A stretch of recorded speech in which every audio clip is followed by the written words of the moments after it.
Good afternoon everyone, welcome to Our Small Footprint. My name is Nyssa, and if you're new here, we are a family of 8 who live off-grid in Australia.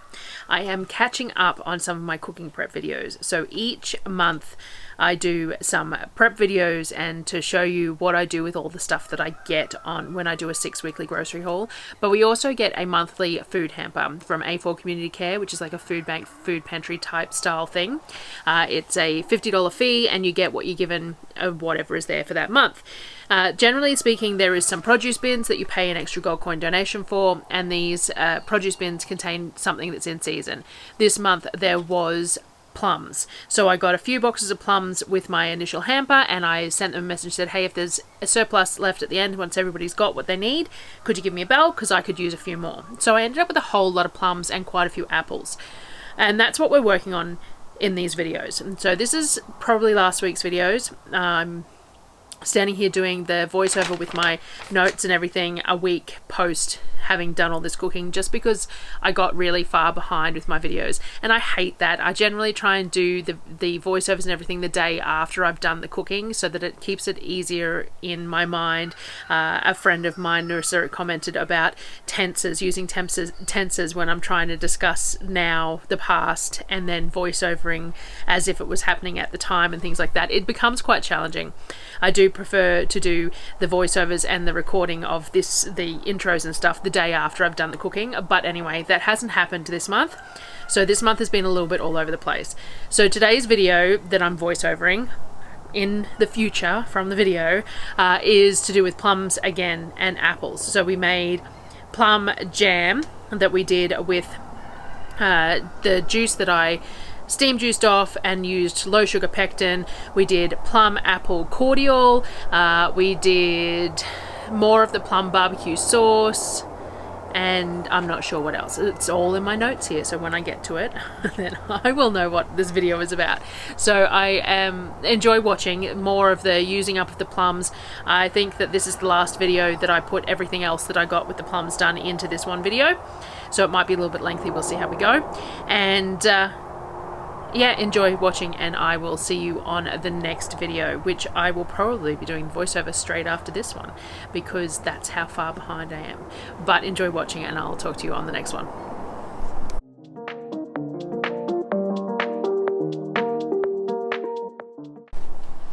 Alrighty, so because I got a little inundated with the fruit and a little low on time and everything else, I decided to use my steam juicer for some of it. So I don't juice a lot of fruit because I much prefer to use the whole of the fruit, but sometimes it's really convenient to have the steam juicer to do bulk amounts in a hurry, and you know, you do what you can. So what I did was I used the steam juicer to juice some plums. Now I didn't get much footage of the actual process of steam juicing, partly because to decant the steam juicer and things like that, it's got a hose and you have to do it. I do it sitting on a chair underneath my stove, and it's all very messy.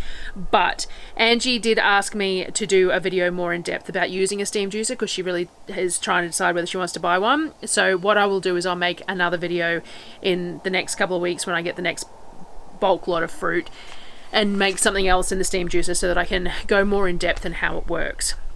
But I just didn't think about it at the time. It was just part and parcel of doing what I was doing. So the steam juicer has 3 tiers. The bottom you put water in it, the middle is the catchment tier, and the top one has the colander which you put the fruit in. So I sliced up the plums and put them in the top colander because that's where the fruit goes, and that will drip through to the middle collection part of the steam juicer. As I said, I will go through this a little bit more in depth in another video. I'll show the different pieces and stuff just so that I can explain it a little bit better. With the plums, I cut them in half and just threw them in the top of the thing. You can leave your fruit whole. You cut it smaller, it's going to break down a little bit quicker. I didn't take the pits out because I wasn't going to use the pulp. You can use the pulp for other things, like some people make fruit leather out of it. Some people make jam or butter out of it, fruit butter out of it, by adding a little bit of the juice back in and cooking it off. I decided that I didn't really have the time to do any of that this particular instance, and my animals love the pulp that comes out of the steam juicer, so I was okay with just using the juice out and then leaving that pulp to go to the animals. So I just cut them cut the plums in half and put them in there. If I was going to use the pulp, I would have taken the pits out as well, so that I don't have to worry about doing that later. I don't have a food mill or anything, so it would be easier just to pull it out when I was cutting it to put it in there than to try and mill it later. So the steam in the bottom steams the fruit juice falls into the middle, and the middle has a hose on it that you use to decant the juice. Again, I didn't have footage. I do have a picture here that I used on Facebook or something, so I'll put that in here to show you just a generalized view of it. But then I decant all the juice into jars as I go. You can pour the juice back into the top to try and get a bit more out of the top. You can mix it around. If you mix the fruit around, you're going to get a little bit of solids into your juice. That's a personal preference. So if you want really clear juice, you don't touch that stuff in the top at all. You can pour water through it as well. That is going to dilute your juice a little bit. Again, it depends on what you're using it for as to whether that's an issue or not. But generally speaking, you just let it run. It takes a while, like an hour, hour and a half to run all the way through. You can sometimes need to top up the water in the bottom and all that sort of thing. As I said, I'll do another video. Make sure, let me know in the comments if you're interested as well, because I'll do a bit more in depth of a video about it. Once it was all decanted into the jars, I decided what I was going to do with it. So I decided I would make some plum jelly. So I could have made plum jam with the whole fruit, but by this method of steaming and that, I was getting through more plums at a time, which was the idea. So I do my jams with low sugar pectin. This Pomonas brand is the most common in the US, but you can get a generic Australian made brand here through Green Living Australian. So it is, you use a calcium water, which is a monocalcium phosphate, and it's dissolved in water which makes the jam gel up rather than needing sugar to do it. So it allows you to use sugar to taste to a degree. You still need a little bit of sugar to pectin ratio, but it is tiny compared to the average jam that you make. So like most jams are basically a cup of pulp to a cup of sugar, a cup of juice to a cup of sugar, and that sort of thing. And I find that a little sickeningly sweet. I find that you lose the flavour of the fruit and it just ends up being sweet. So anyway, I used about 1/4 cup of sugar per cup of juice out of this. So I measured the sugar out so that I could put the pectin in it. So you always add your dried pectin to the sugar and mix it through, because that's going to help when you're adding it to the liquid to stop it from getting into little clumps and things like that. So I measured out the juice. It was about 16 cups of this juice, and this juice is thick and gorgeous. It's beautiful juice. I did stir my fruit around, so there is a little bit of solids in there. I don't mind that. That's perfectly fine. And I could have just pureed the pulp into the juice if I really wanted to. I decided not to, and I had left the pips in it this time, so I couldn't this particular time anyway. But maybe I might, if I make another jam at some point, I might just make plum jam instead of plum jelly and see how I go. It would give me a few extra jars because you've got that pulp in there as well. Anyway, I got the 16 cups of the juice from it. So you get the juice up to a boil and added 4 teaspoons of citric acid and 4 tablespoons of the calcium water once it was at that simmer. So this calcium water is the monocalcium phosphate dissolved in water, and you can store it in the fridge. And so it's that calcium water that you're adding. And I add citric acid here. You could add lemon juice if you wanted. I didn't have any bottled lemon juice left. I've run out this month for some reason, just so much preserving, I suppose. So citric acid works the same way.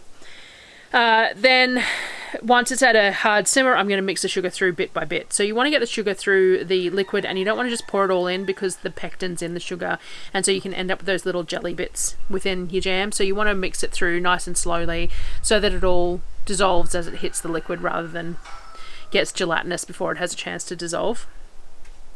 Then you want to maintain a hard simmer light boil for about 5 minutes once you've got it all in there. So you're going to bring it back up to that sort of bubble and let it go for 5 minutes. Once it's had its 5 minutes, you can remove it from the heat. Now you need to move fairly quickly because the jam gets a skin on it pretty quick. Filling the jars is sort of not fun. In one of the preserving groups that I've been in lately, they have discovered this stainless steel, like a pancake batter thing that you can fill the top of it and then use it to fill your jars, and it looks wonderful because it looks like it keeps the rims clean and stuff like that. I may have to invest in one at some point, but for me, I used a funnel and a ladle or a measuring cup, and it's messy, but that's that's life. So filled all the jars, and you want to do it as quickly as possible, as I said, because you get a bit of a skin on the jam. I didn't worry too much, and I didn't skim the foam off or anything either too. Some people like to skim the foam off the jam because they don't want it in their jars. I really don't care, and the kids don't care. So if there was a bit of a skin, I tend to just stir it back in and pour it in the jars anyway. The kids will eat it no matter what. So the kids really like jam. I don't make it that often because it's messy, but also they really like it. They eat large quantities of it. But I suppose the whole point is that if I can make it myself with the low sugar pectin and I've got the fruit cheap or free, then I really should be making it more often than I do. Anyway, all the normal steps. I'm using recycled store-bought jars, supermarket jars, cleaning the rims really well with white vinegar, tighten the lug lids firmly. I used my steam canner to can them because they're nice small jars. I can fit plenty in there, and it meant that I could get the first batch going nice and quickly while I finished filling the second lot of jars. So I got the first lot of jars in the canner, got the canner going, and then went back and filled the rest of the jars. Steam canner for me has to go into the dark green, the highest setting, and once that happens, then I start timing it. So I process the jars for 15 minutes. They're all just small jam jars. And then they were done and they went on the shelf. So once, like any canning, done in the steam canner, once the processing time is finished, you need to pull them out, put them on a surface. I put them on wooden cutting boards generally, leave them for 24 hours, and then after that 24 hours you check the seals, make sure they're all sealed up, and then stick any in the fridge if any didn't seal, and then get them on the shelf.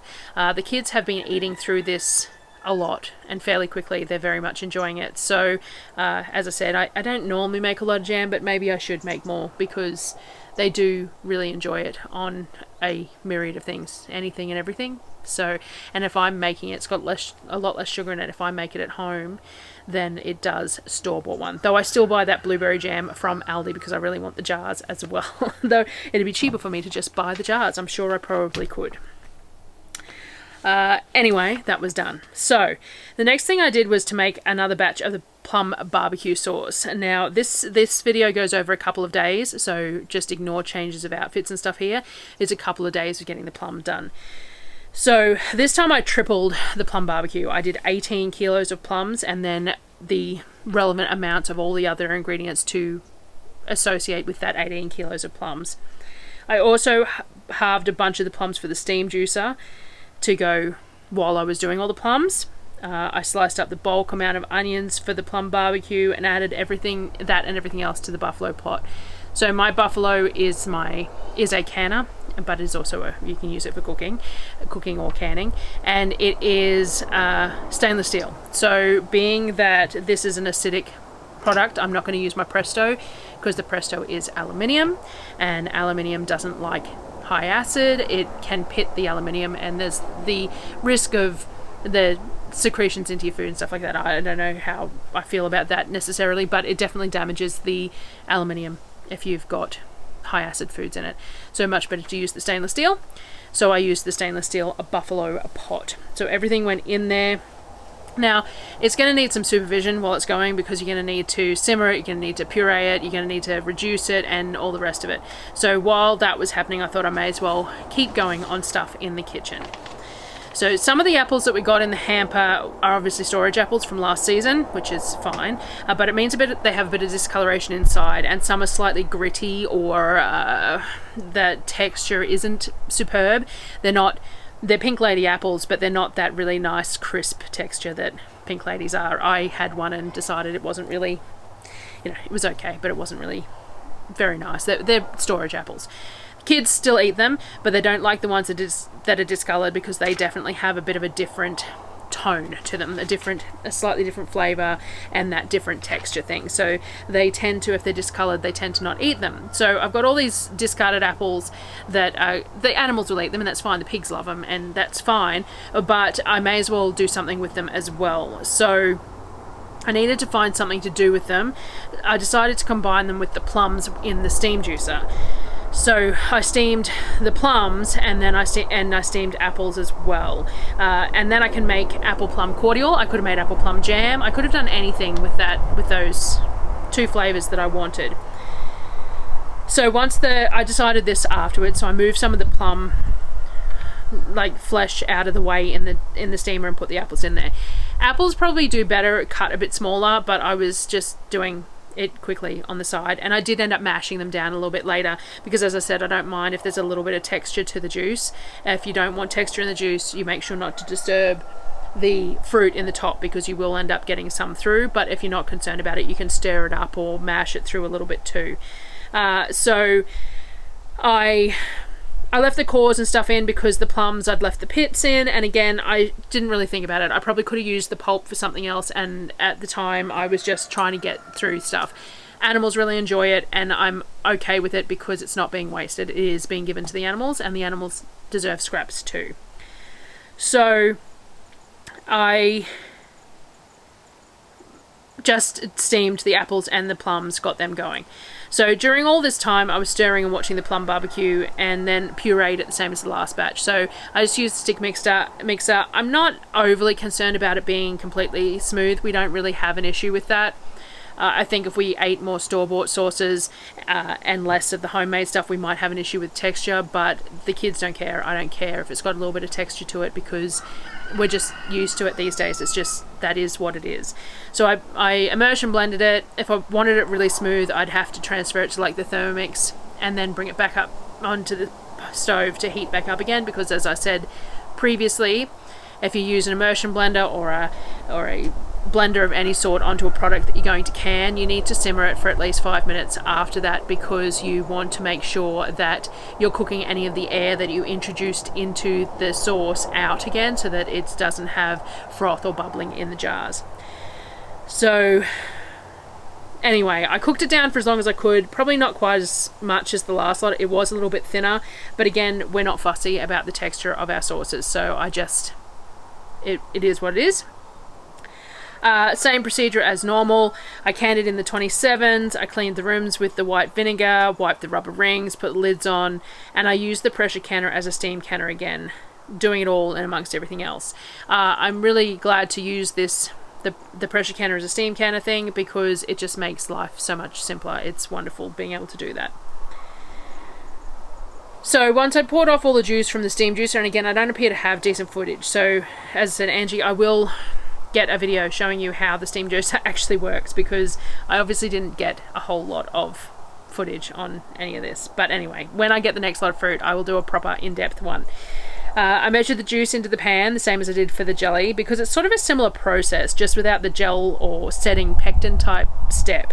So again, like most jam recipes, most cordial recipes that you look up have like a 1-to-1 juice to sugar. That's not to our taste. Now, it is lovely when it's a syrup like that, and that was something else that I thought I could have made too. Could have made plum syrup, which they could have used like instead of maple syrup on pancakes and things like that. That's definitely something I could make if I steam juice it like this, but we tend to use it as with our soda stream. Now, on a side note there, I still haven't got the big 6.5 kilo gas bottle refilled. I forgot to take it with me last trip for my soda stream, and I keep on saying I will do a video when I get it sorted so that I can show you my adapter for the soda stream and stuff, but I haven't got the bottle refilled. So those who are asking, I will get that next time. Hopefully I remember this time, because it's much more expensive using the 400 gram bottles, I tell you.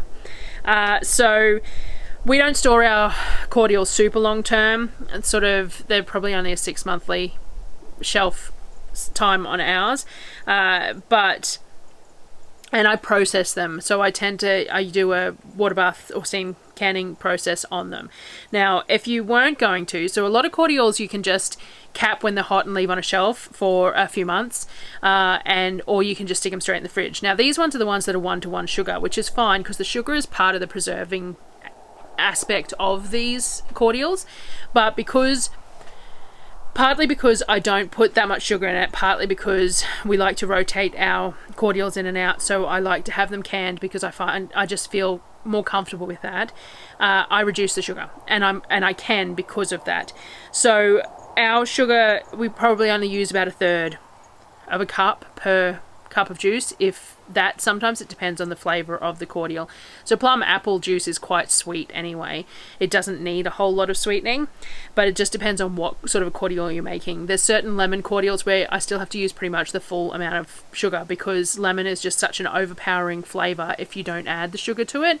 But like apple plum, they already have quite a high sugar content. Now, because I use the lower quantity of sugar and I'm going to can them and they are going to sit on my shelf for up to the 12 months, it really varies depending on the flavour and how many I've made and things like that. I add some tartaric acid in there, which will help with any chance of fermentation, and some citric acid just to make sure that the pH levels are adequate for canning purposes. And mostly because I reduce the sugar. If you're using the higher amount of sugar, it's not as big a deal, but because I'm reducing the sugar, I have to make sure that I do these compensations for it.